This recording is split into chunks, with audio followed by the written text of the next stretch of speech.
Okay, thank you very much, everybody. All these people have been working very, very hard today. I'll tell you, for a long time they've been working.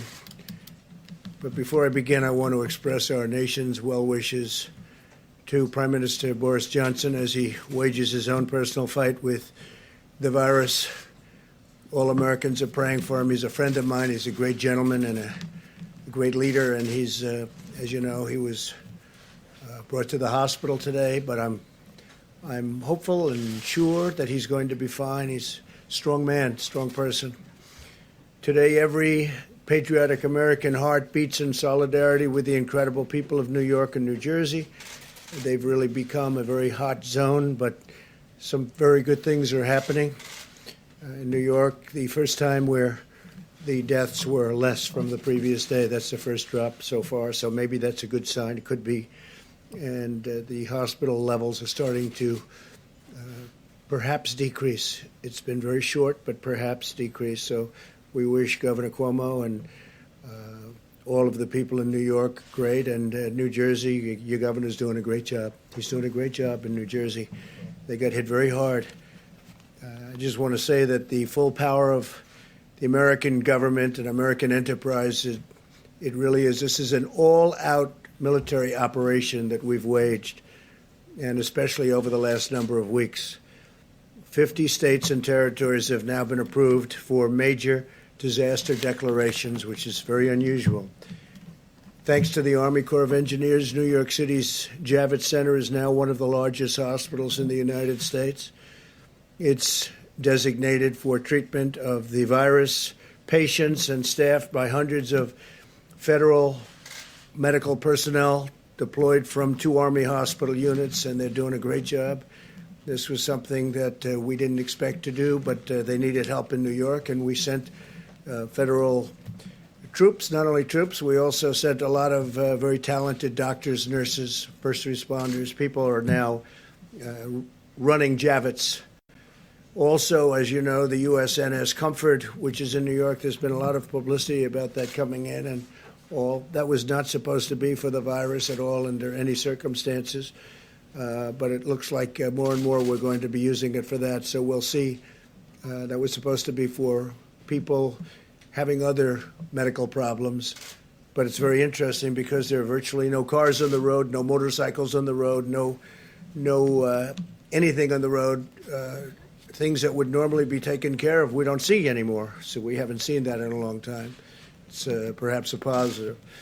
But the ship is ready, and if it has to, if we need it for the virus, we will be using it for that. They'd prefer not, for obvious reasons, but if for any reason they need it, it's ready, willing and able.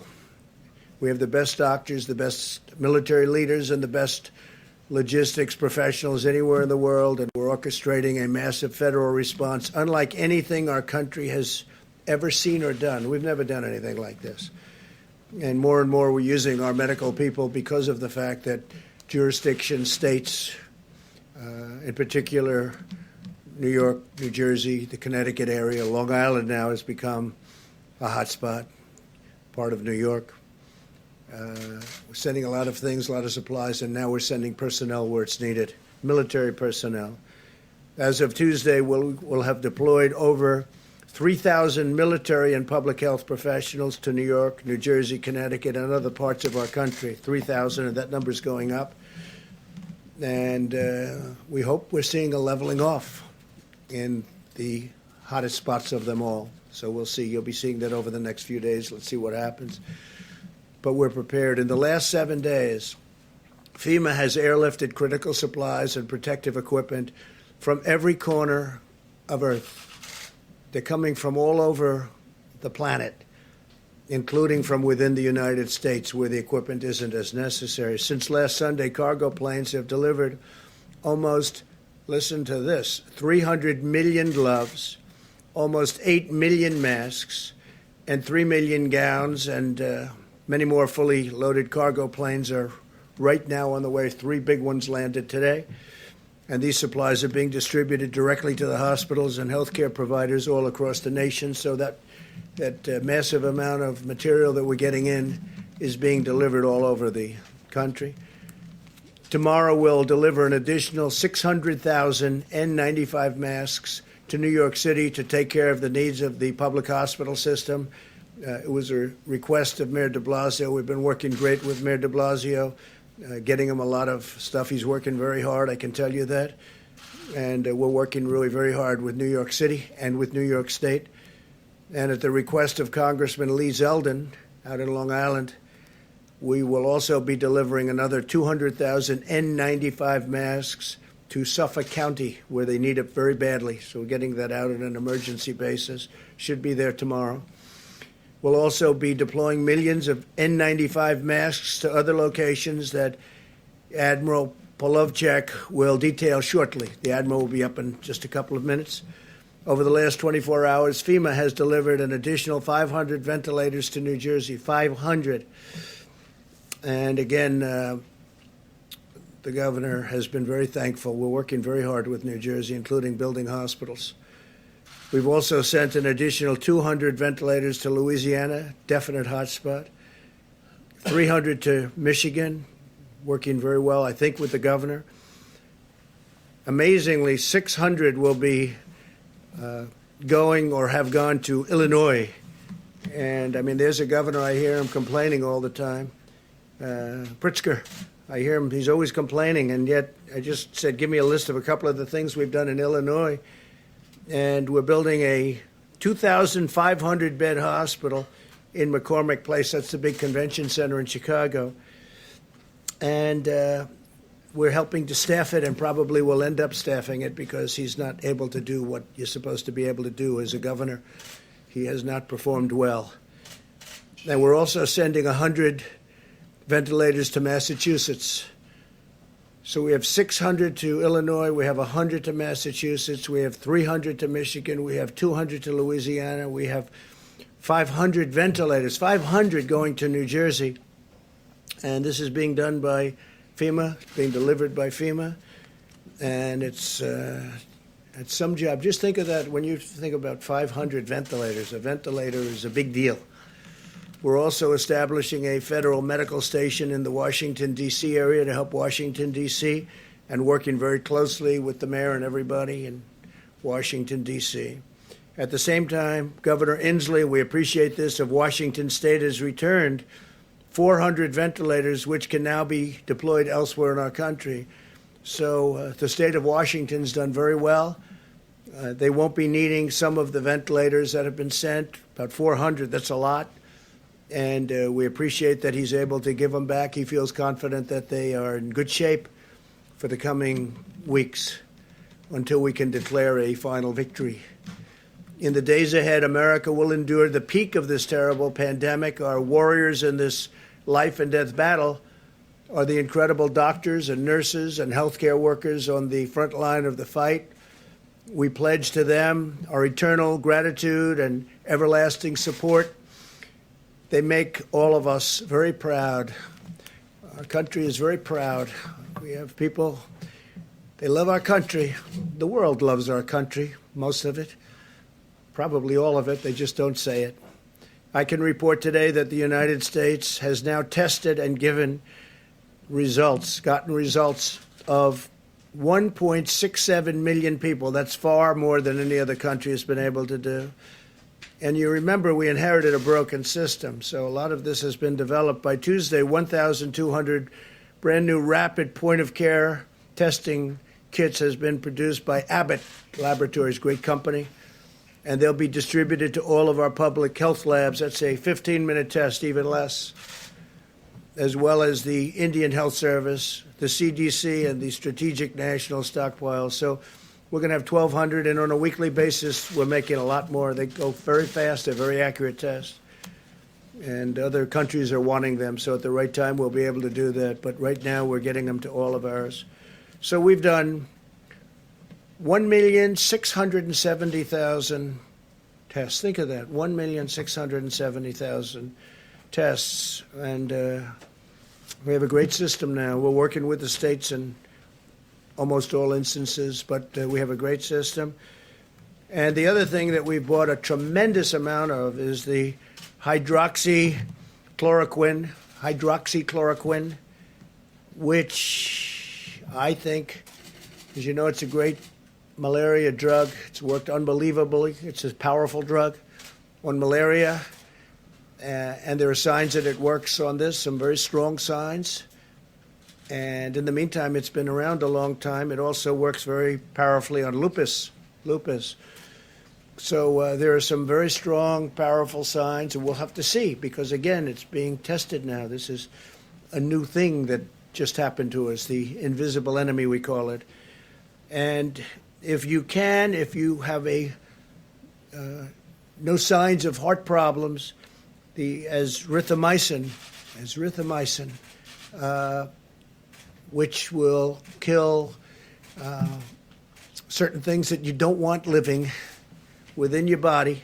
It's a powerful drug. If you don't have a problem, a heart problem, we would say let your doctor think about it. But as a combination, I think they're going to be, I think there's two things that should be looked at very strongly. Now, we have purchased and we have stockpiled 29 million pills of the hydroxychloroquine, 29 million. A lot of drugstores have them by prescription, and also, and they're not expensive. Also, we're sending them to various labs, our military, we're sending them to the hospitals, we're sending them all over. I just think it's something, you know, the expression, I've used it for certain reasons. What do you have to lose? What do you have to lose? And a lot of people are saying that when, and are taking it, if you're a doctor, a nurse, a first responder, a medical person going into hospitals, they say taking it before the fact is good, but what do you have to lose? They say take it. I'm not looking at it one way or the other, but we want to get out of this. If it does work, it would be a shame if we didn't do it early. But we have some very good signs. So that's hydroxychloroquine and azithromycin. And again, you have to go through your medical people, get the approval. But I've seen things that I sort of like. So what do I know? I'm not a doctor. But I have common sense. The FDA feels good about it. As you know, they've approved it. They gave it a rapid approval. And the reason, because it's been out there for a long time, and they know the side effects, and they also know the potential. So based on that, we have sent it throughout the country. We have it stockpiled, about 29 million doses. 29 million doses. So we have a lot of it. We hope it works. Driven by the goal of the brightest minds in science. We have the brightest minds in science, but we're driven by the goal of getting rid of this plague, getting rid of this scourge, getting rid of this virus. These brilliant minds are working on the most effective antiviral therapies and vaccines. We are working very, very hard. I have met many of the doctors that are doing it. These are doctors that are working so hard on vanquishing the virus. We strongly recommend staying at home, practicing vigorous hygiene and maintaining social distance, so you're just not going to catch it. It's the most effective weapon in this war. And I will tell you, we are committing to you, we're committing to the people of our country like few administrations, few people, few professionals have ever committed before. They are working so hard. I see them before my eyes, exhausted. People that I'm dealing with every day, exhausted. They haven't left their offices. They haven't left their hospitals. We meet with them. We see them. And tremendous strides have been made. I think the vaccines, we'll have a report on that, but the vaccines, working together with other countries. We're also working with other countries, many other countries. And we all want everyone else to be first. We're very happy, but we are very far down the line on vaccines. We'll see how that all works. Johnson & Johnson's doing a great job, working very hard. A vaccine would be great. Therapy and therapeutics would be great. We'll see what happens. In the meantime, you may listen to what I said about the two drugs mentioned. My administration is rapidly implementing the largest emergency economic relief package in American history. You've seen what's been happening. Billions of dollars in small business loans have already been processed through Paycheck Protection Program. So we went out on Friday, and literally it's become so popular. It's been worked with the banks. They get it to the small business. And it's all about employment. It's all about jobs. We want you to keep your jobs.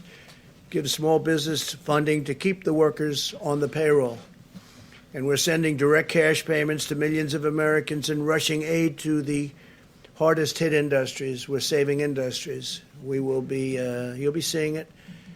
And if we do more, we're going to do more, and we're going to try and get directly to people that are hit so hard. But we're going to take care of our workers. We're going to take care of our citizens. We're going to take care of our small businesses. We're going to take care of our large businesses, the airplane industry, the airline industry, a lot of great industries that we have that are in trouble because of what took place over the last short period of time. These are industries that were doing better, for the most part, doing better than ever. The airlines were doing great.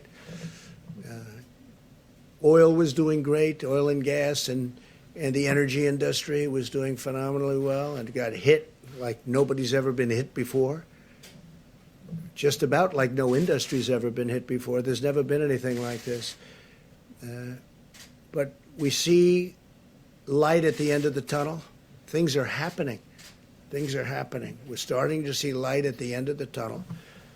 And hopefully in the not too distant future, we'll be very proud of the job we all did.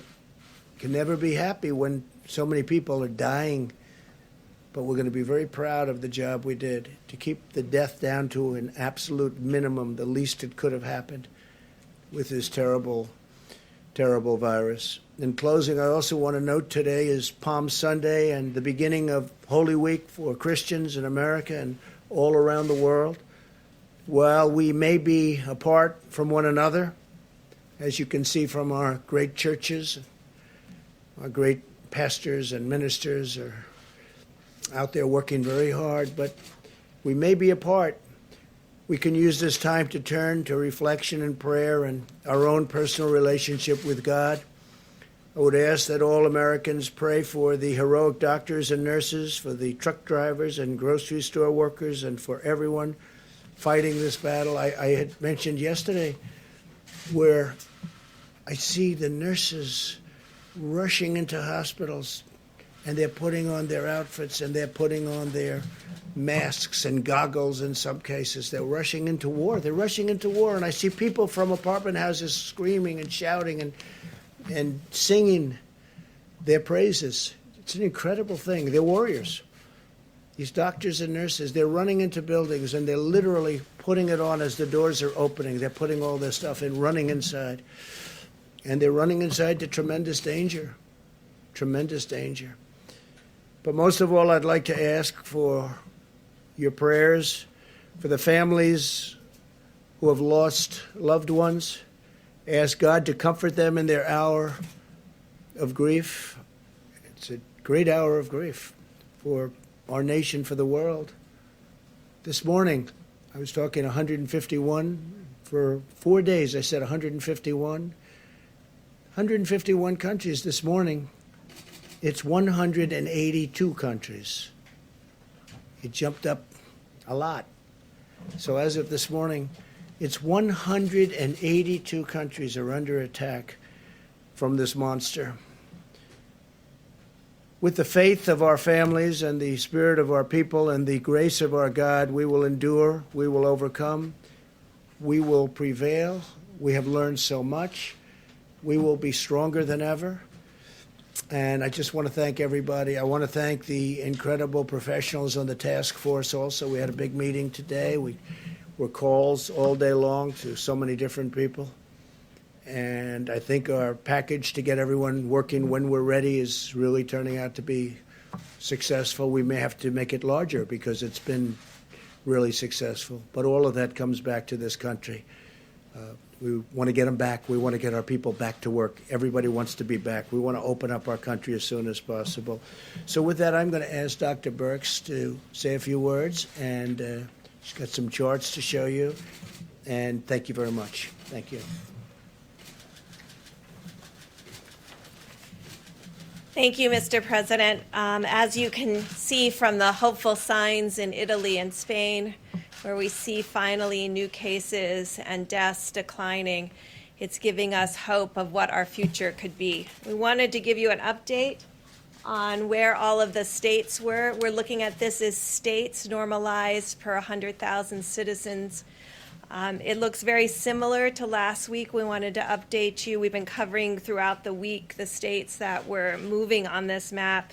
You can see very clearly where New York is as a state, although this is very much still centered in the New York metro area.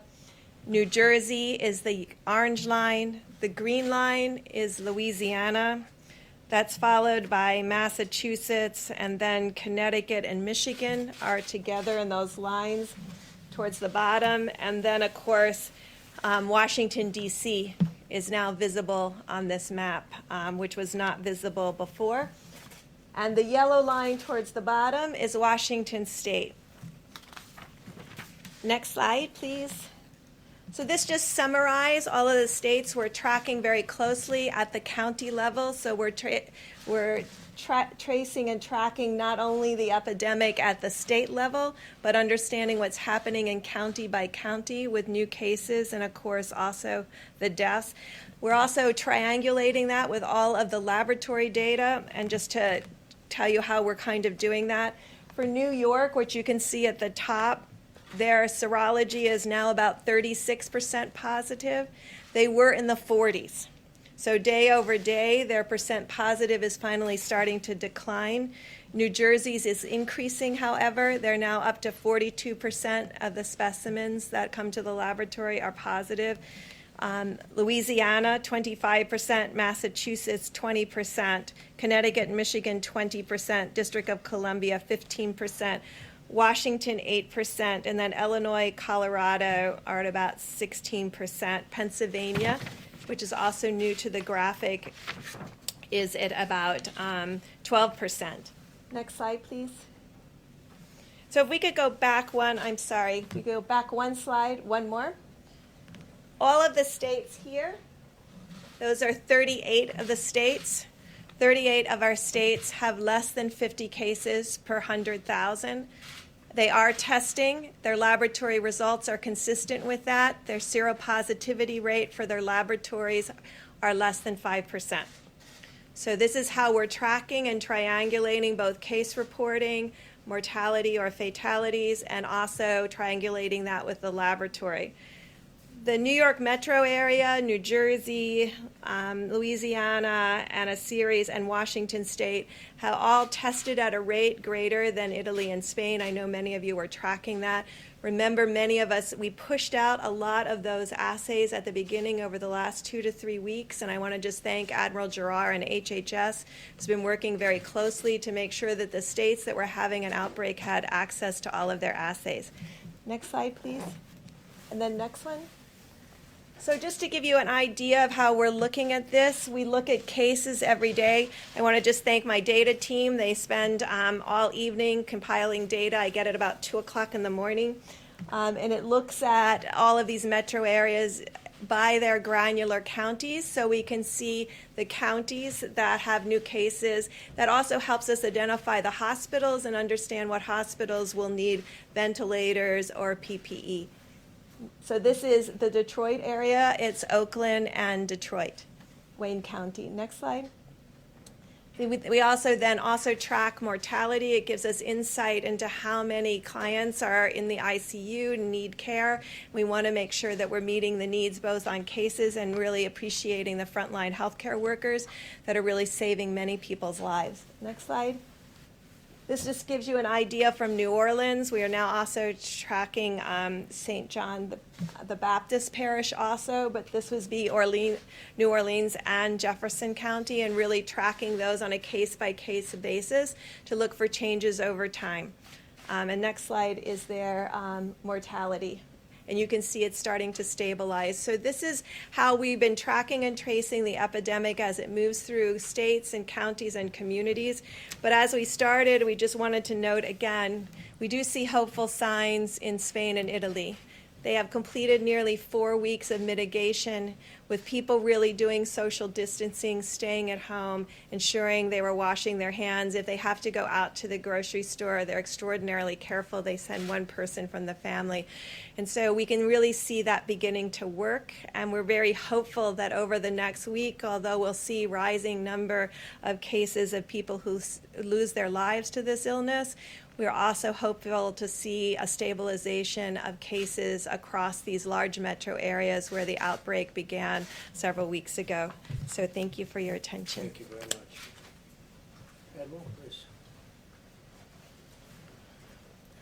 Thanks, sir.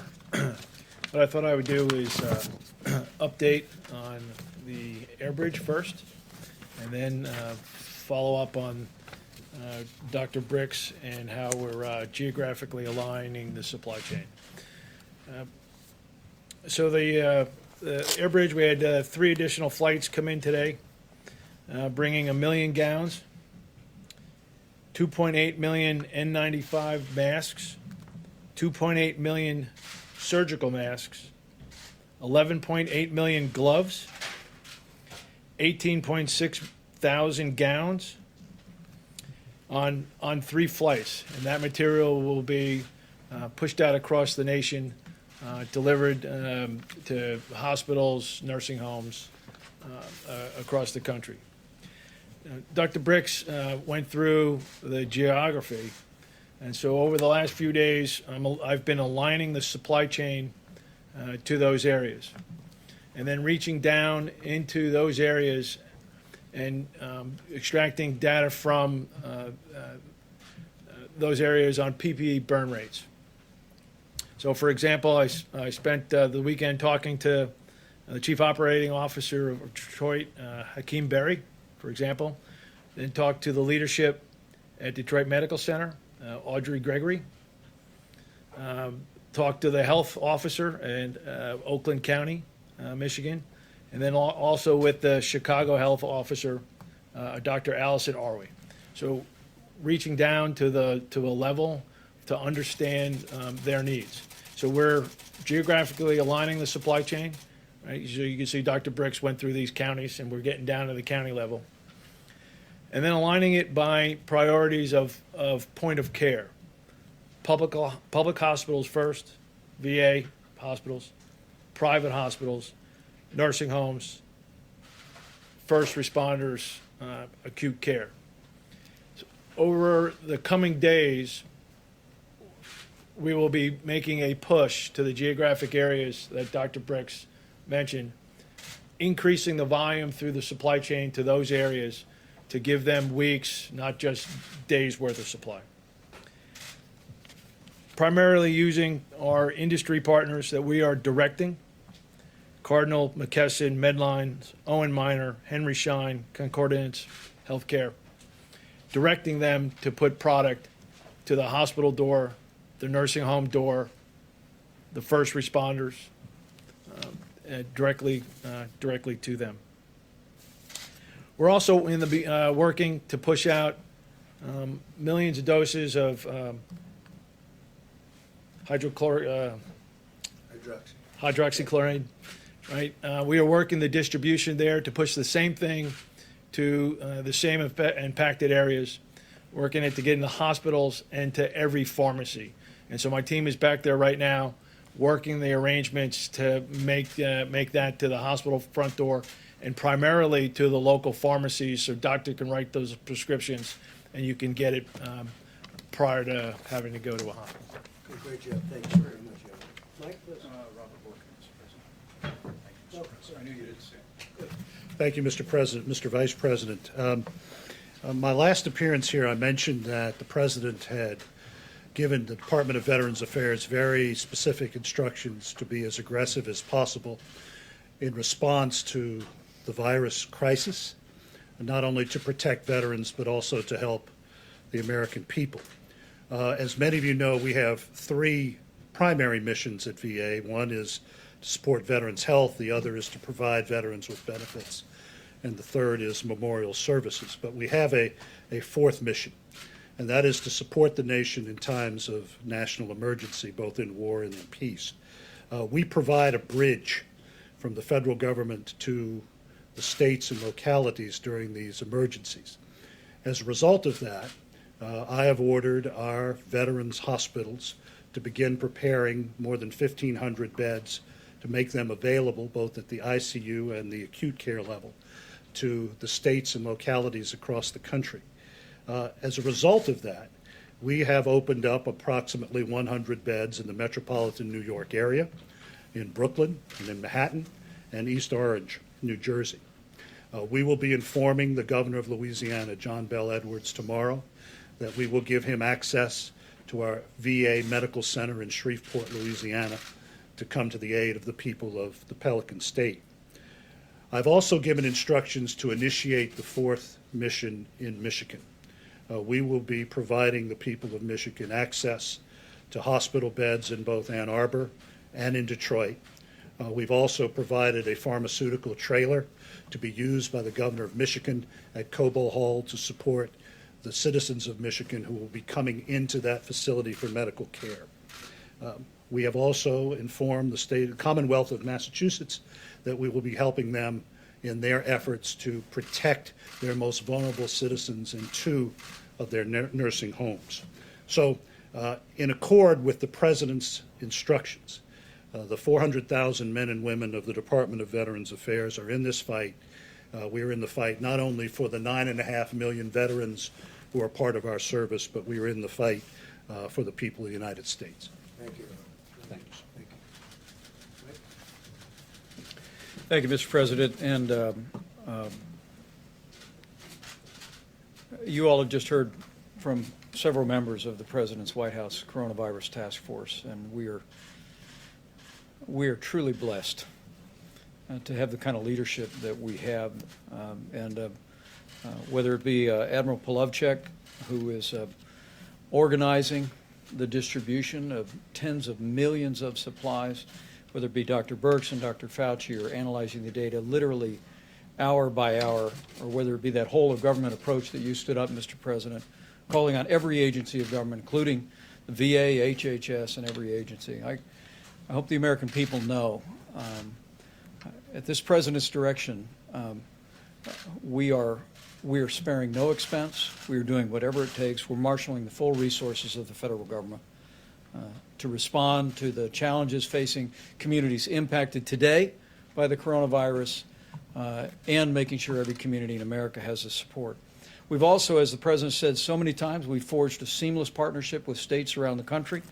As the President just reflected, by this Tuesday, with another 840 military medical personnel arriving in New York City, there will be some 3,000 Department of Defense and HHS personnel on the ground to supplement and to provide relief to healthcare workers, really at the epicenter of the coronavirus in the New York City area. And you just heard the VA is opening up bed space. In New Jersey, I spoke at the President's urging today with Governor Murphy. 500 ventilators announced today being built on the supplies that we have already provided. We were able to coordinate with him to extend all federal coordination on testing in New Jersey through May the 30th, if the need is there, and also opening up VA beds. I spoke with Governor John Bel Edwards in Louisiana, and was encouraged to hear from him that, as you heard Dr. Birx say, that new cases were down slightly. In fact, we're seeing a trend of some leveling among all of the governors I spoke to today. And I know what the Secretary of the VA just announced about opening up VA facilities has been a priority for Governor Edwards, but I assured him we're going to continue to send resources and supplies and personnel to support their health care. In Michigan today, I spoke to both Governor Gretchen Whitmer and Mayor Mike Duggan of the city of Detroit. Governor Whitmer and I spoke about a new program in Detroit that will make hydrochloroquine available for 3,000 patients through the Henry Ford Hospital. They'll be tracking in a formal study the results of that. But at the president's urging, I assured her that we're more than prepared to make hydrochloroquine broadly available to pharmacies and doctors' offices across the Detroit area as they deem appropriate. I also heard from Mayor Mike Duggan, as I told you, Mr. President, and he was so grateful to the FDA, not only for approving the Henry Ford Hospital test that will be exploring hydrochloroquine, but also for the rapid approval of the 15-minute test. In fact, Mayor Duggan told me that he was able to use the 15-minute test this weekend to test 150 first responders who had been sidelined because they'd been exposed to the coronavirus. They all got the 15-minute test. They're all back in the line of duty, and the mayor couldn't have been more grateful. In Illinois, I spoke with Governor J.B. Pritzker as well as Mayor Lori Lightfoot of Chicago. As you just heard, not only have we sent 600 ventilators to the state of Illinois, but I assured the governor, I assured the mayor that while the principal focus that we have in the next several days is on the rising cases in the greater New York City area and Louisiana, that Michigan and Illinois are in the forefront of our thinking, and at the president's direction, we're going to make sure the people of Illinois, people of Michigan have the resources, equipment, and support that they need. The governor did express great appreciation for the fact that our Army Corps of Engineers had constructed 500 beds at McCormick Place, and before the end of this week would construct another 2,500 beds for an overflow healthcare facility in Chicago. In fact, Mr. President, Mayor Lightfoot told me that the Army Corps was just outstanding in the job that they had been doing in constructing that extra bed space. As I close, let me just express, as the President did, our profound appreciation for Governor Kate Brown and Governor Jay Inslee. The state of Oregon and the state of Washington are leading by example. Oregon sent 140 ventilators to New York City. They looked at their circumstances and concluded that they could spare those at the point of the need. And because of the low and steady numbers in Washington State and in California, Governor Inslee today announced that they were sending 400 ventilators back to the strategic national stockpile, and those will be deployed at the point of the need. You know, not only are California and Washington State low and steady, but frankly, as I talk to governors and mayors today, I want to say to the American people that we are beginning to see the glimmers of progress.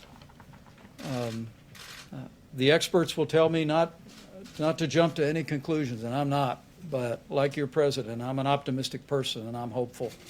And the truth is we're starting to see cases and, most importantly, losses and hospitalizations begin to stabilize. But make no mistake about it, I want to say to the American people, if that holds, if that's happening, it's because of what all of you are doing. It's because the American people are putting into practice the coronavirus guidelines for America. You're listening to your state and local officials. You're practicing social distancing. You're using drive-thrus instead of going into restaurants. And so on behalf of your president and all of us, working really at every level, I just want to say thank you, America. Thank you for responding.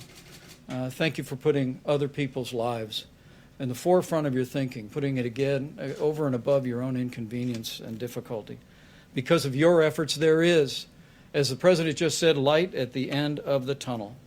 And I'm absolutely convinced with the continued cooperation, patience, persistence, and prayers of the American people, we'll get through this. And we'll get through this a lot sooner than we first thought it would take. Thank you. Mike, very much. Thank you. Mr. President. Go ahead. Yeah, Mr. President, if we can start with the Admiral, if that's right for you, sir. I wanted to ask you about the air gap flights, sir. There were the two flights that came through. The three flights. Where did they come from, sir?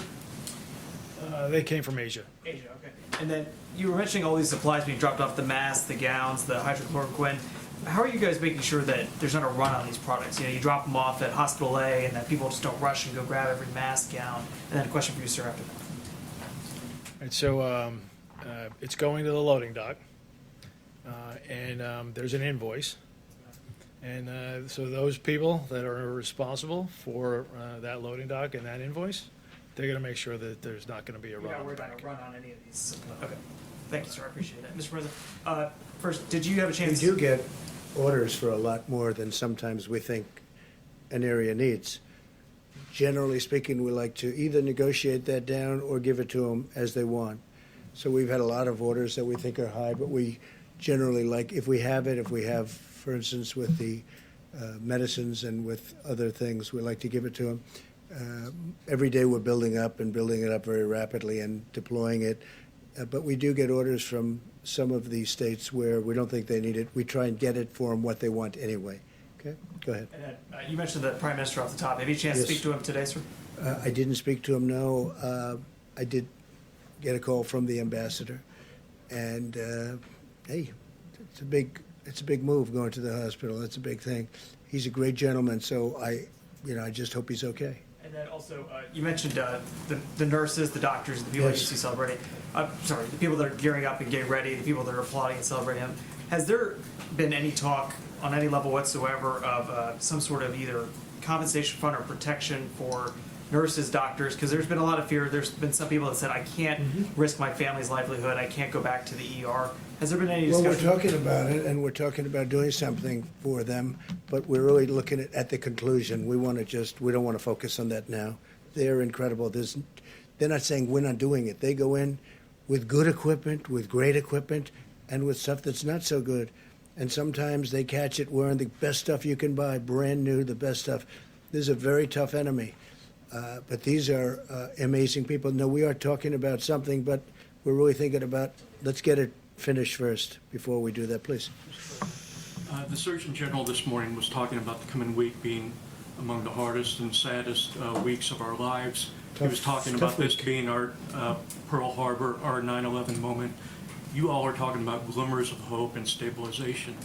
How are the American people supposed to bridge those different descriptions that they're getting from this administration? I don't think they're so different. I think we all know that we have to reach a certain point, and that point is going to be a horrific point in terms of death, but it's also a point at which things are going to start changing.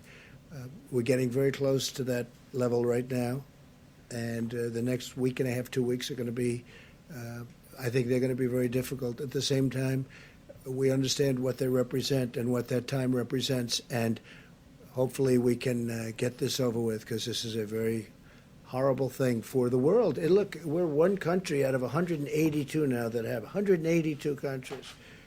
I have a friend of mine said he didn't know we had so many countries in the world. 182 countries are now affected by this, so we want to get it over with. Okay, please. Those numbers, sir? Could I just ask one follow-up Yes. on those numbers that you were talking about earlier?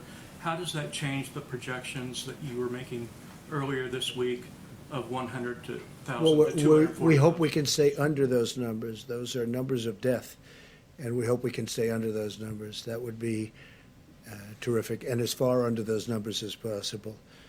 Now, if we did nothing, you know that number too. But the American people really stepped up. So did the professionals. They just really stepped up. So we're hoping to stay under those numbers. And that means the minimum and the maximum, but we're hoping to stay under the minimum number. You know what that number was. Right, but do the numbers that you were talking about today, have they changed those projections? I would say the answer is yes, but I would also say that we're not going to know really in terms of a final toll until we get out to the end. And we're possibly not so far away. We're getting closer. But it's our goal to stay as far under that minimum number, the minimum number as possible. Okay? That's what we want to do. Go ahead. Mr. President, as President of the United States, your words carry enormous weight in this country and around the world. And while you acknowledge you're not a physician, you do promote these medicines extensively here. How do you not go so far as to be giving medical advice And you said yesterday you might take some of these medicines even though you don't have symptoms. Are you still planning to do that? And how do you calibrate being enthusiastic Yeah. and not playing doctor? Because I want people to live, and I'm seeing people dying. And I've seen people that are going to die without it. And you know the expression, when that's happening, they should do it. What really do we have to lose? We also have, this medicine's been tested for many years for malaria and for lupus, so it's been out there. So it's a very strong, powerful medicine, but it doesn't kill people. We have some very good results and some very good tests. You've seen the same test that I have. In France, they had a very good test. They're continuing. But we don't have time to go and say, gee, let's take a couple of years and test it out, and let's go and test with the test tubes and the laboratories. We don't have time. I'd love to do that. But we have people dying today. As we speak, there are people dying. If it works, that'd be great. If it doesn't work, we know for many years malaria, it's incredible what it's done for malaria. It's incredible what it's done for lupus, but it doesn't kill people. That's one of the things with a vaccine. When we have a vaccine, we have to do tests, because when you inject that vaccine, when they take whatever it is they have to take, we have to make sure it doesn't have a horrible impact, destroy somebody. Could. So we have to test it for a long period of time. This one, not so much, because it's been out there. Now, I'm not acting as a doctor. I'm saying do what you want, but there are some good signs. You've read the signs. I've read the signs. With the other one, there's some very good signs also. Different, going together works very well, but there may be an indication that if you have a problem with your heart, you shouldn't take what we call the Z-Pack. You shouldn't take it, and that's okay. But I would love to go to a laboratory and spend a couple of years testing something. We don't have time. We don't have 2 hours, because there are people dying right now. If it does help, great. If it doesn't help, we gave it a shot. We gave it a shot. That's the way I feel. You know, we passed something. Yeah, I would be very serious about taking it. We passed something that I'm very proud of. It's called Right to Try. For 45, 50 years they've been trying. It makes so much sense. We have the greatest doctors and labs and lab technicians, greatest medicines, the greatest minds in the world. Everybody admits it. And when we're close to having something, or when we have something that tests incredibly well, you couldn't use it for years, because they would take years and years to test. So with the help of also Democrats, I got it bipartisan, but they've been trying to get this passed for decades. You know that. It's called Right to Try. So a person would be diagnosed terminally ill from something. And in the old days, meaning before a year ago, they would say, do you think I could try this pill, this whatever, this medicine that's testing so well? No, you can't do that. You can't do that under no circumstances. They'd leave for Asia. They'd leave for Europe. They'd leave for, if they had money. If they had no money, they'd go home and die with no hope. We got a thing called Right to Try. If somebody's very ill, terminally ill, they're going to die. And it was very complex. It wasn't as easy as it sounds, because there were huge liability problems. The drug companies didn't want to do it because they didn't want it on test results, because these are very sick people, so they didn't want to bring down their test results. The insurance companies had tremendous problems. I got everybody in the room. I said, look, we'll sign a waiver. The person taking it will say, we're not going to sue. The family's not going to sue the drug company, not going to sue the insurance company, not going to sue the state, the city, or the federal government. Okay? It's called exculpation. And we got it done. It's a very simple agreement. I don't know why nobody ever thought of it, but they never thought of it. I did. And we got it done. Now we have Right to Try, which is actually, in my opinion, much more difficult than what we're talking about here. But if there's a medicine or something, a possible cure or something that's looking good, and somebody has something they're going to die or they're very sick, they take it. And you know, we've had some unbelievable results. unbelievable results. And it also gives the people hope. Yes, please. Mr. President, but the doctors who are treating coronavirus patients, they have the medical expertise to determine whether or not they should prescribe hydroxychloroquine. And many of them And do. there are already clinical trials in place Sure. looking at hydroxychloroquine. Sure. So They should be why finished in not- about a year. Why not just let the science speak for itself? Why are you promoting this drug? I'm not. I'm just You saying, come very out here- simply, I'm not at all. I'm not. Look, you know what I'm trying to do? I'm Well, trying you to save come out lives. here every day, right, sir, talking about the benefits of I want them to hydroxychloroquine. try it, and it may work and it may not work. But if it doesn't work, it's nothing lost by doing it, nothing. Because we know long-term what I want to save lives. And I don't want it to be in a lab for the next year and a half as people are dying all over the It's already place. out there. Doctors are already able to prescribe it off That's label, right. All I'm doing So what is do you saying, accomplish? well, I'll tell you what I accomplished. We bought massive amounts of it, 29 million doses of it. We have it coming from all of the labs. We're actually now doing it here because in case it does work, we want to have it. And we've given it to drugstores. We're sending it all over. FEMA's doing it. We're doing it through different channels, many different channels, including the companies that make it. It's a very special thing. Now, it may not work, in which case, hey, it didn't work. And it may work, in which case it's going to save a lot of lives. Now, a lot of people say if the people walking in prior to getting it, if they take it, it has a profound effect. Well, maybe it does, and maybe it doesn't. I don't want to wait a year and a half to find out. And only CNN would ask that question. Fake news. Go ahead. Sir, I have one for Bunch you of on oil, but fakers. first I was hoping to ask Dr. Burks a question. The president just said that, based on the most recent data, that you've seen some change in the projection.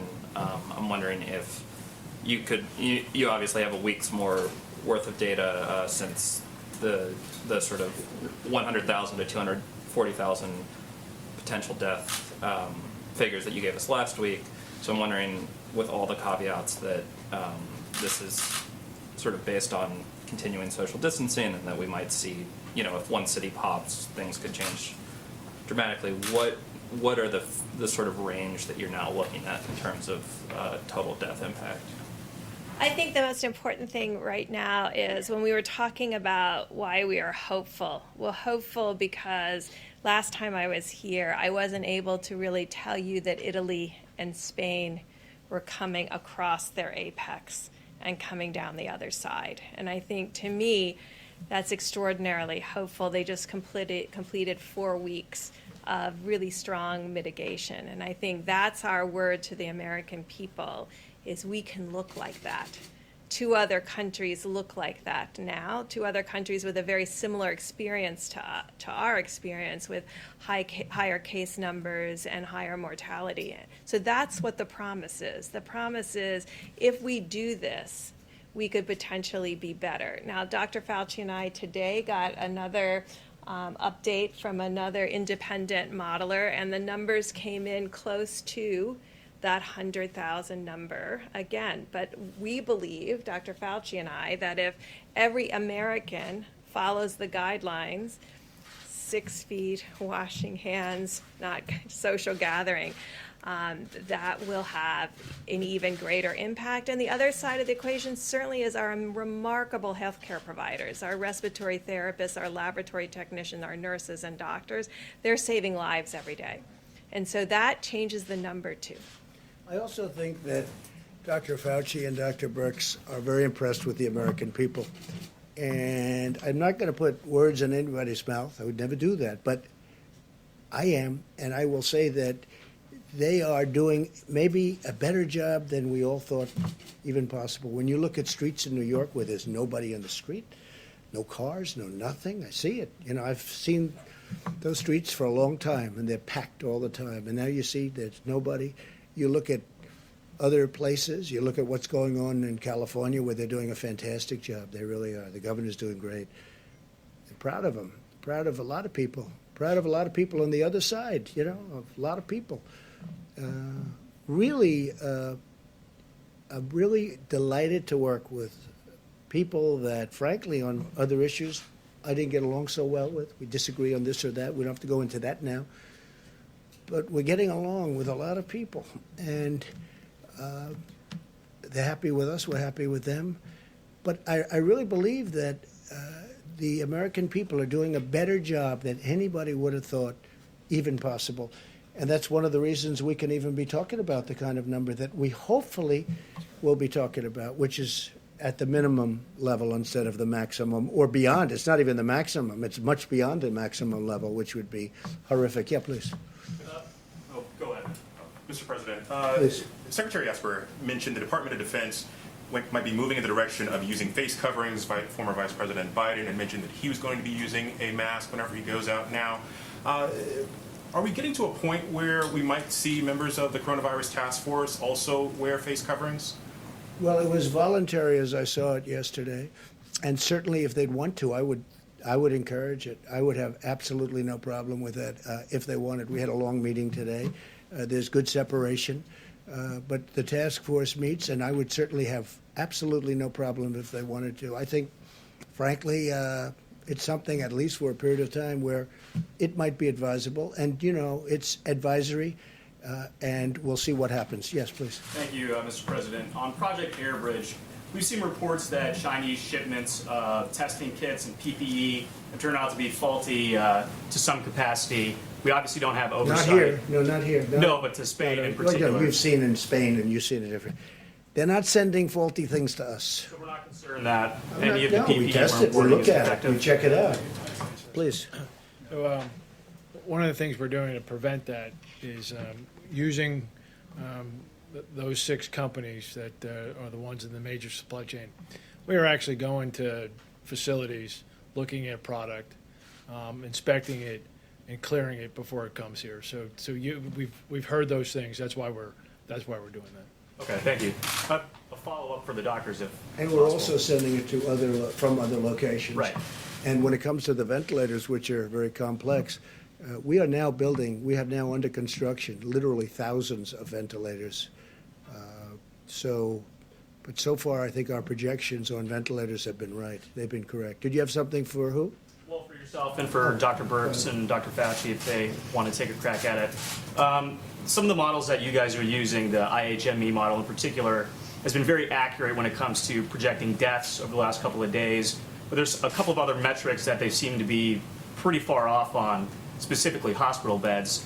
Are you guys, happy with the models you're currently using? Is there any need to adjust those? Well, it's turning out that we need less hospital beds. Right. That's what you're talking But about. And that's what we may have models, but we've been sort of saying that. In New York, we were saying, we think you're going to need less. Now, let's hope that continues. But right now, I heard Governor Cuomo this morning, and he was saying less hospital beds, also less death. That was a very big thing. First time, less death today than yesterday, right? That's a big thing. But also less hospital beds. That means less patients, because basically it's less patients. And we were saying that. And it also means less ventilators. So there's a lot of not a very positive things happening. Okay, please. Thank you, sir. With Prime Minister Johnson hospitalized, Yes. I noticed a few minutes ago you were standing right next to Vice President Pence. Are you considering staying away from each other just to make sure that we have continuity of government in the executive branch? We have this tiny platform, and I'd love it to be wider. You're staying away from each other. Mike, you were tested? Yes, sir. Okay, like recently, so was I a couple of days ago.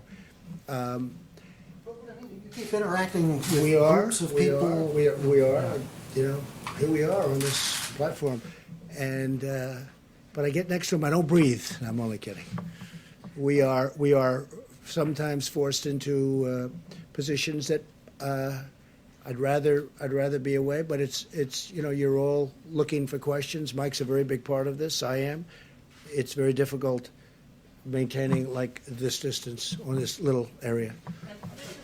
I just wanted to ask really quickly, under what circumstances you would consider leveling tariffs on imports of oil to the United States? Well, if the oil price stays the way it is because of people that really want to see it go up. When I say we want to save a great industry. We built a great industry in this country. If they don't get along, I would do that. Yeah, I would do tariffs, very substantial tariffs. because we're independent now. We have our own oil. And if I did the tariffs, we essentially would be saying we don't want foreign oil. We don't want any foreign oil. We're just going to use our oil. And that would help to save an industry. And, you know, it's become a tremendous job producer. And it's great to be independent. We're independent. Our energy is now independent. We produce more oil and gas than anybody else, than any other country. And that all took place over the very recent time. Now, in the meantime, I'm seeing $91 cents a gallon out on the road. Okay, a lot of people are happy. I see very inexpensive jet fuel. We're trying to save the airline industry, but I want to save our great energy industry, and that's what we're doing. Yeah, so I would absolutely do that. And what we'll do, price will still be very low, but what we'll do is we'll save, and very importantly, we'll save tens of thousands of jobs. One of the other things we're doing is having oil shipped to our strategic oil reserves, okay? And, you know, we're buying it for the right price, and we're shipping it. In some cases, we're storing it for nothing. They're there. We're filling up our reserves with this very inexpensive oil. Nobody thought they'd ever see a price. This is like from the 1950s, where they had big dollars, okay?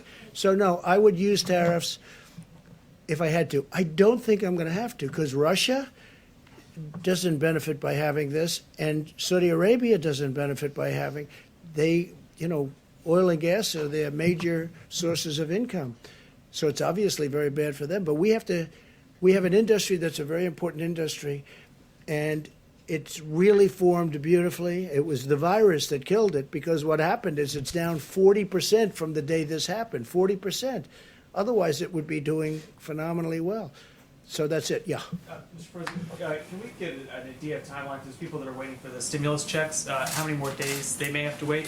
And then Speaker Pelosi today, or I think last night, said in the next bill that they would like to see additional stimulus checks made. Have you guys thrown around an amount of how much money? No, but I like the concept of it. I think it's good. We're talking about a different way of doing it, but I like the concept. I like the concept of infrastructure. Our country has to be rebuilt. They spend all this money in the Middle East, $8 trillion. We're up to now $8 trillion in the Middle East. We got to rebuild our country, okay? We have to rebuild our roads and our schools, our bridges. We have to rebuild our country. So I like an infrastructure bill. I also like money going directly to people. It's not their fault that this happened. And I do think this, especially the faster we can get it open, our country. Can you believe we're talking about our country, getting our country open? The faster we get it open, the bigger the boom, the bigger the rocket ship going up. I think it has a chance to go really quickly, relatively quickly. I'd like to see very quickly, but we'll see. But part of the stimulus and part of what we're doing, that will help it. And the nice part is we're paying practically zero interest rates. You know, we're paying very little. It's one of the reasons I like the infrastructure bill, because we're borrowing, we have a strong dollar. And the advantage to a strong dollar is everybody wants to invest in this country. They all want to buy our dollar. On the direct payments, sir, just in terms of timeline, are we talking still 2 weeks? Are we talking 10 I think days? so. Yeah, from what I'm hearing, that, yeah, a couple of weeks, Thanks. that's what I'm hearing, yeah. Please. Sir, I wanted to follow up on the hydroxy question. Thanks for the numbers. Has there been any tension with the medical staff on that? Are they in agreement with Yeah, all this we stuff? discussed it with the staff. We discussed it with FDA. Well, FDA approved it, so, you know, which is another point. I mean, it's been approved by FDA, which is very important. If it wasn't approved by FDA, then I couldn't do this. But FDA's approved it, the hydroxy. And also, if this turns out not to work, are hospitals and doctors going to be exculpatory from the federal government under the right to try? No, we'll see if it works. No, it's not gonna hurt people. It can help them, but it's not gonna hurt them. That's the beauty of it. You see, it can help them, but it's not gonna hurt them. What do you have to lose? Okay, question in the back, please. Yeah, you know, obviously we know anyone can spread the disease, right, unwittingly. Right. So why even have a few businesses open? Why not just shut everything down? There are grocery stores that are open, fast food places. Why even take a little chance? Just shut it Well, all we're down gonna for have temporarily. to, we'll answer that question later. All I can say is that right now, things are looking really good, and opening up with a bang will be a great thing, and there's nobody gonna be happier than me. Please, go ahead. Just to follow up on your comments about the ventilators, Yeah. the IHME model suggests that 32,000 ventilators will be required by the peak in mid-April. GM is not expected to have ventilators ready before 32,000 will be what? required across the country. GM, In addition to the ones that we've already sent? just in. Don't forget, we have almost 10,000, a little more than 9,000 right now. And those are ready to rock, should we need them. And we had to keep it, you understand that flexibility, so that if we need them in New York, which we might not, if we need them, but they're ready to move. We're already military, it's a military operation. We are ready to move. They'll be moved immediately into whatever section of the country we need. Would you like to answer that, brother? Yes, sir. So, correct. FEMA's working on a plan to be able to move ventilators. So, for example, the DoD gave another 500 ventilators. They're on the move, being staged at Fort Dix to be able to rapidly deploy them to locations. And to include, you heard the president mention states giving to states, things like that. So there's the ventilators that aren't in use that conceivably we could rapidly move as well. Right, but you mentioned that there were thousands that are currently being made. Yes. So I just wondered if there was any update with GM and Ford, just because. No, but they're not going to be long. They've started, GM, Ford. We have 11 companies, approximately 11 companies building them. And we're going to have a stockpile for future. Hopefully we never have to use them. They should have. The hospitals, the states should have bought a stockpile. They didn't do that. So we've made up for it. But if we have extras, other countries need them. I mean, you see, UK needs them badly, France needs them badly, Italy needs them badly. They need them. So it's complicated. It's a big piece of equipment. It's expensive. And we'll be able to help other countries after we take care of our needs. Yes, please, go ahead. Yeah, thank you, sir. On infrastructure spending, as you have I remarked. actually chose you, but that's Oh, okay. Let him go. That's all right. Go ahead. On infrastructure, you've remarked about how empty the roads are. Is there any thought, is there any way to speed up infrastructure? I mean, the Beltway in Washington, it takes forever to do any road repairs because of all the No, I traffic. know, and because they don't do construction techniques that work and that are better. I mean, I see a highway, and which is what I do. I do construction, what I did. I see a highway. That's good, but it's got a bad top. And it's got a big base, concrete base underneath. And I'll see them come in. I don't want to say where, but I could tell you, I could give you plenty of examples. And they rip the hell out of it. They take out the base. They take out everything. Now they pour a new base that isn't as good, isn't as deep, isn't as thick.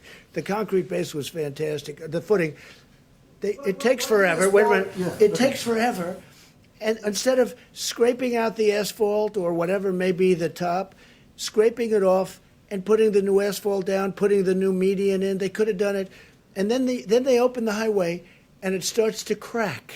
The reason is because it hasn't been set. And they spend 10, 15, 20 times more money than they have to.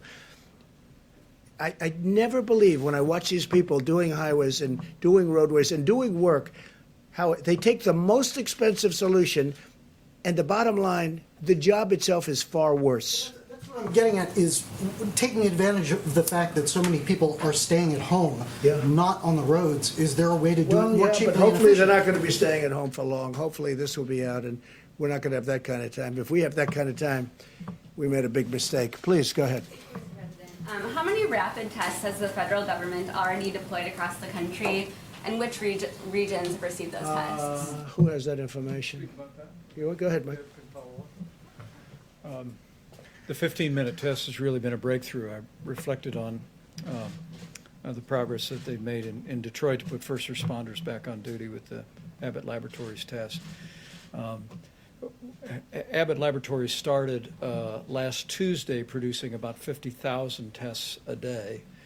And I'm informed that there are about 18,000 of these machines already all across the country. I mean, they're actually the same machines that you use to get a strep test quickly when you go to the doctor. But now Abbott is surging these new 15-minute coronavirus tests out to healthcare professionals and healthcare facilities around the country. In addition, as the president said, FEMA has purchased 1,200 of these devices.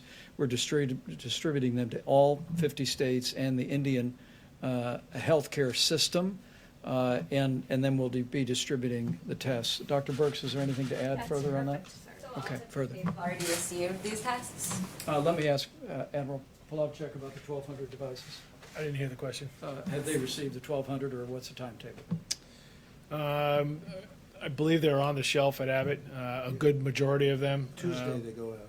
Right, yes, sir. So I don't have the exact numbers. I think there is some manufacturing in there, but They go out large Tuesday. balance of them are on the shelf.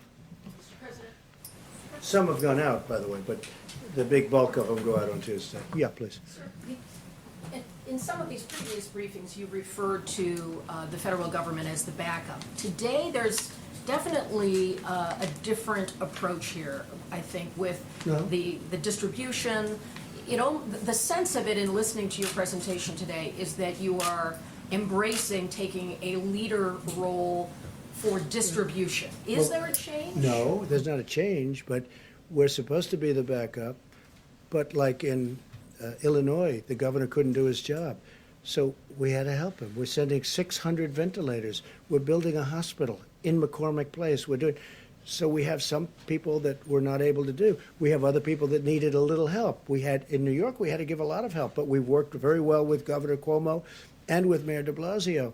But no, we are meant to be the backup, but we've taken on a much bigger role than that, and that's okay. I have no objection to it. Now, in some cases, it's worked so well where they're actually now seeing they think they're over the big problem, and they're actually calling us and they're saying, you can take your equipment back now. But we're really deployed as a backup, but I feel we're much more than that. They've done a much better job. I will say this. I don't think that the people that have represented this country, the federal government, whether it's the admiral and the generals and all of the people that we call to the fore, they're heroes for what they've done. What they've been able to do in a short period of time, they took a system that was broken, just like we did the military. Our military was broken. Our military was depleted. It was broken, and we've rebuilt our military. We've rebuilt this whole system, too. And in a way, Kelly, I appreciate your question because you're hearing all of the things that the millions of masks, the hundreds of thousands of gowns, and they're surgical, they're protective gowns at the highest level. We're getting it to the various states. And most of the governors are very happy. Now, a lot of times, it's politics. Maybe I do the same thing, I don't know, but they'll try and act not so happy. I will tell you, when I speak to them or when Vice President speaks to them, they're singing the praises of all of these people.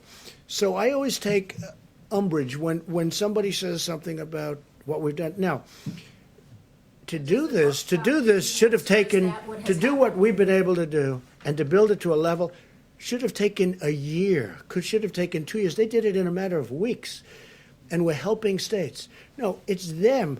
As an example, New York had the right to buy 16,000 ventilators. They could have bought them. They didn't. I understand why they didn't. It was a very expensive purchase, very expensive, and that's a lot, 16,000. And they chose to do something else with their money. I understand that. The problem is when something like this comes along, which you don't expect. Look, 1917, that's a long time ago. Perhaps 100 million people died. That's a long time ago. So people don't think it's going to happen. I would have frankly, did anybody in this room think a thing like this could happen? But it happened. And we built up a force. This is a military operation, as it turned out. It really is, with FEMA, with the Army Corps of Engineers. Army Corps of Engineers, and you were very gracious on that point. The Army Corps of Engineers building 2,500 units of beds and everything else. Now, and then Governor Cuomo called, and he wanted it to go COVID, meaning for the problem. And we said, well, it wasn't supposed to be that way, but we want to get it done. And we moved military personnel. So now military personnel are operating it. And I'll tell you what's good. It hasn't been very full. That's a good thing, not a bad thing. It hasn't been. Now, maybe over the next week something will happen, but it hasn't been. But we have, because it's better than the other alternative where we run out. But they built actually 2,900 beds. And we have also, we built 4 medical centers in New York. We built 4 hospitals, 4 medical centers, and a lot more than that. It's such an honor to have done it. But the people that did it are amazing, and they have to be appreciated by the states. Not me. They don't have to appreciate me at all. I don't care about me. They have to appreciate the generals, the admirals, the doctors, the nurses. I mean, we're bringing now 3,000 people in that are medical professionals that are coming from all over the country to help New York City, help New York State, and help many other places. I just think it's incredible what they've done, and I don't think that they've been appreciated. Me, you can forget about. Me, you can forget. Yeah, I actually mean it. They have to be appreciated. Go in the back, please. That you see in the lights at the end of the tunnel. And yesterday you said... I do. Yeah, I see light at the end of the tunnel. If I didn't, yes. I would not be very thrilled with what we've done. No, I see light at the end of the tunnel. I think indications are some of the numbers coming out today. I think, we had a very good meeting today. We're seeing things that we don't even report because we think it's too early to report. No, I think, we're seeing things happen that are very good. And we also know, all of us, including the medical professionals, that we have to open our country up. We have to get going. We have to open our country up. No country was designed for this. Will you close it? We're in the midst of the greatest economic boom in history for any country. Our country had the greatest economic boom in history. We had the most people working that we've ever had, almost 160 million people. And then from 160 million, they want nobody to leave their house. You could use the term cold turkey, right? That's called cold turkey. A country's not designed, this country is not designed for that. We have to get our country back. And I think it's going to come back, and I hope it's going to come back very quickly. Sir, since Yeah, please, go ahead. Sir, the First Lady has been tweeting encouraging people to wear face masks. That's good. Has she been No, talking she to you feels that about way. this, encouraging you to wear one? She feels that I would wear one. I mean, I just generally am not in a, would you like me to wear one right now and answering your question? That would be a little awkward, I guess. But no, I mean, I would wear one if I thought it was important. She thinks, she likes the idea of wearing it. Yeah, she does. A lot of people do. Again, it's a recommendation, and I understand that recommendation, and I'm okay with it. What about your family in New York? Are they going to be wearing them? Are you encouraging them to wear them? Wouldn't be surprised. Can we hear from Dr. Fauci, Mr. President? Sure. What would you like to know? If we're going into this most difficult of times, how can the American people sort of emotionally prepare for that? And while the president is talking and is eager to see the country reopen, how do we balance the mitigating factors that still need to take place before we get to that point? Doctor. And by the way, he'd like to see the company open too. I mean, he's called an American who loves our country. Okay, so part of the answer to your question, I think, relates to two other questions I heard, and I think it came from the back about how can you, on the one hand, have said yesterday that this is really going to be a bad week at the same time that we're talking about the light at the end of the tunnel. It seems to be inherently contradictory, but it really isn't. And it has to do with what we explained before about the lag in when you look at the indications that Dr. Birx and the president was talking about, where you see a flattening out of cases, and you don't see the realization of what that means until 2 weeks later. So right now, we're seeing, as we all said correctly, that this is probably going to be a really bad week. That is a reflection of what happened 2.5 weeks ago. So if we start seeing now a flattening or a stabilization of cases, what you're hearing about potential light at the end of the tunnel doesn't take away from the fact that tomorrow, the next day, it's going to look really bad. So we've got to make sure we realize we're always talking about a 2.5 week lag. So I want to make sure, because I think a couple of people asked that question. It's really not incompatible with what we're saying. Now, with regard to what do we tell the American people, Kelly, what we've been telling them all along, that the only tool but the best tool we have is mitigation. We know it worked in other countries, and we're seeing how it's working here. So if we really want to make sure that we don't have these kinds of rebounds that we're worried about, it's mitigation, mitigation, mitigation. That's the answer. When new cities and new states come on the chart, Yeah. what's the message for people in those places that have not been the focus? It's the same thing. It's mitigation, mitigation, mitigation. In fact, The famous vice president chart is that this is the minimal of what we should be doing. You know, everyone should be doing that. And everything on here, one way or the other, points to physical separation. Whether it's no crowds, whether it's 6 feet, whether it's staying away from theaters and restaurants or what have you. And churches and places of worship. Exactly. Doctor, are you worried at all about people becoming complacent, though? Are you worried? I mean, because a couple of days of this, I think people are about ready to go nuts staying in their house. And I'm just curious, are you worried at all that after 7 days from now, people are going to say, "Look, I gave it my best shot, but I got to get out"? I mean, You know, I wouldn't say I'm worried about it because I don't think it's going to happen. I mean, from what I've seen, and I mentioned it the other day, my own experience, is that people really understand the responsibility that they have for themselves, for their family, and for the country. So this is about all of us. This isn't just about us. Because if everybody does their part, you are going to not have those kind of rebounds that we're worried about. Dr. Fauci, how many additional asymptomatic cases do you think there are currently in the United States? There's 330,000 more confirmed cases. How many asymptomatic, given what we've learned? You know, we don't know, and even among us, good friends that we are, we differ about that. I mean, it's somewhere between 25 and 50%. Yeah, in other words, about the people that are out there, yeah. And trust me, that is a estimate. I don't have any scientific data yet to say that. You know when we'll get the scientific data? When we get those antibody tests out there and we really know what the penetrance is. Then we can answer the questions in a scientifically sound way. Right now, we're just guessing. And would you also And we've made great progress with the antibody testing. Fantastic progress. And would you also weigh in on this issue of hydroxychloroquine? What do you think about this, and what is the medical evidence? That question? Yeah. Well, I'd Maybe love to hear 15, from the doctor. 15 times. You don't have to ask the question. He's your medical expert, correct? He's answered that question 15 times. Dr. Fauci, why are you not wearing a face mask? What do you mean? Why am I not wearing a face mask now? Okay, there are a couple of reasons. One of them is that part of in fact, the major reason to wear a face mask is to protect you from infecting you. I had my test yesterday and it's negative. Good. Okay. That's a very good answer. All right, I think that really could be it. That was I love that answer, especially on the face mask. I thought it was very good.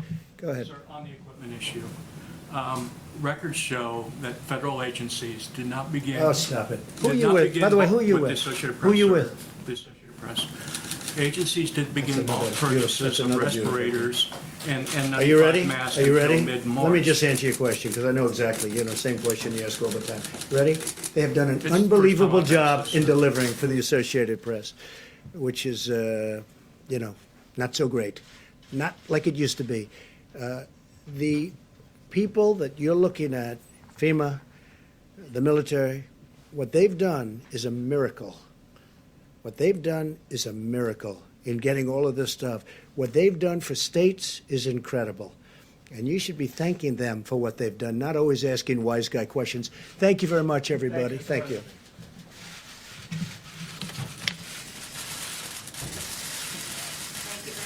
thank you.